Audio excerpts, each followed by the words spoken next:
नासिक में अवैध रूप से रहने के संदेह में बांग्लादेशी पति पत्नी को अपराध शाखा ने गिरफ्तार किया। दोनों के नासिक के रास्ते पुणे जाने की जानकारी मिलने के बाद पुलिस ने नासिक रोड रेलवे स्टेशन पर जाल बिछाकर उन्हें हिरासत में लिया। उनके पास बांग्लादेशी नागरिक होने से जुड़े दस्तावेज भी मिले हैं। 15 अगस्त की पृष्ठभूमि में दोनों के नासिक आने के पीछे कोई अलग उद्देश्य था या नहीं, इसकी भी पुलिस जाँच कर रही है। साथ ही नासिक में उनके ठहरने और यात्रा के कारणों की जाँच जारी है। काल रोजी नाशिक शहर येथे क्राईम ब्रँच युनिट 2 काल रोजी क्राईम ब्रँच युनिट 2च्या पथकाला माहिती मिळाली की एक पुरुष आणि स्त्री जे बांगलादेशी आहेत ते अवैध मार्गाने भारतामध्ये आलेले आहेत आणि ते व्हाया नाशिक पुढे पुण्याला जाणार आहेत अशी त्यांना खबऱ्यामार्फत माहिती मिळाली। या माहितीनुसार क्राईम ब्रँच युनिट 2 पथकाचे श्री तोडकर श्री तोडकर व त्यांची टीम यांनी नाशिक रोड रेल्वे स्टेशन येथे सापळा लावला।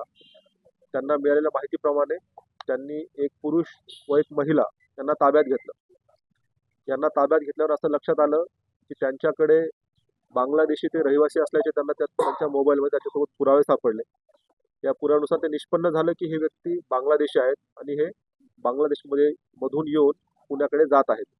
यावरून त्या दोन व्यक्तींना ताब्यात घेतलेला आहे, त्यांच्यावरती गुन्हा दाखल करण्यात आलेला आहे आणि त्यांना काल अटक करण्यात आलेला आहे। याच्यामध्ये पुढील तपास सुरू आहे। हे दोघेही आहेत, हे तरुण आहेत, पती पत्नी आहेत।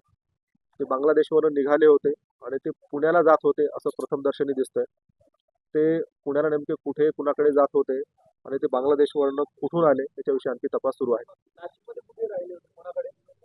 त्यांना नाशिकमध्ये त्यांचा राहण्याचा उद्देश नव्हता असं दिसतंय। बाय ट्रेन ते नाशिक रोड पर्यंत आले होते आणि इथून ते परत बाय बस पुण्याला जाणार होते।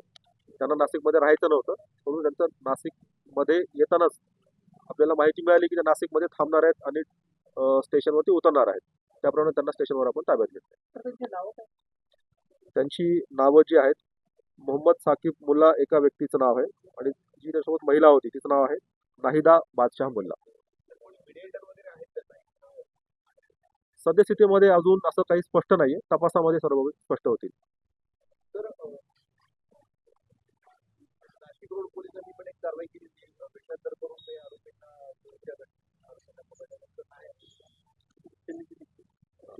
त्याविषयी स्वतंत्र त्यांनी प्रेस घेतलेली आहे।